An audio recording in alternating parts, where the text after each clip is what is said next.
The T-54 is a Tier 9 Soviet medium tank, and is the epitome of Cold War Soviet Union.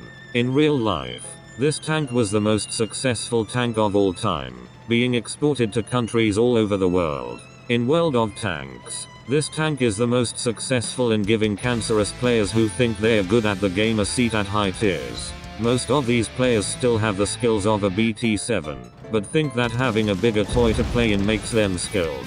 It doesn't, and you shouldn't think that, you ingrate.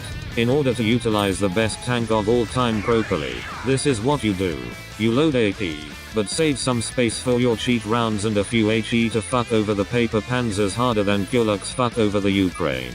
You start by researching the turret, then the engine, and then go for a gun and the suspension. For consumables you load a multi-purpose kit, a repair kit, and adrenaline. The T-54 is not quite a light tank, but that doesn't stop it from trying.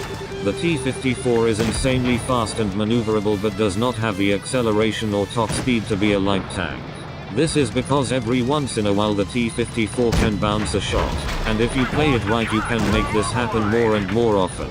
The strongest part of the T-54 is the turret armor, which, if utilized properly, can bait bounces into its turret and make enemies very upset.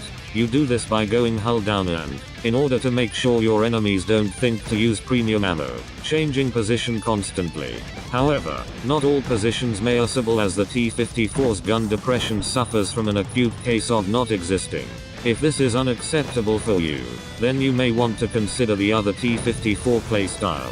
Run and gun. The T-54 is very fast, and if you have big stupid teammates who can take hits for you, the T-54 can farm damage faster than the 5-year plan industrializes the USSR. Be careful not to be the center of attention, because that will make enemies notice you, and then you will be guillaged faster than you can say Seeker Blat.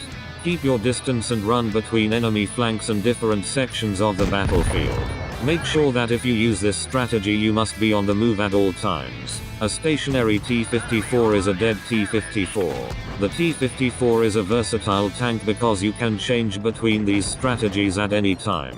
From flanking and on the move fire, or choosing to bunker down into a defensive position to hold a line and relieve your teammates, or become what is essentially a mechanized scout from Team Fortress 2. Whatever floats your boat, comrade. Your equipment depends on your strategy. If you want to play run and gun, go for a gun rammer, improved modules, optics, a gun laying drive, increased HP, engine accelerator, stabs and tracks. For an on-the-move sniper, go for calibrated shells, camo net, supercharge, enhanced armor, refined gun and repair kit. You do not poke corners. You do not trade shots. You do not brawl or act like a fucking capitalist moron. You are a Soviet. You are refined. You are a sneaky breaky sniper slash bunker, or a fast as fuck flanker. This is the correct way to play the T-54. Now go out there and seize the means of production.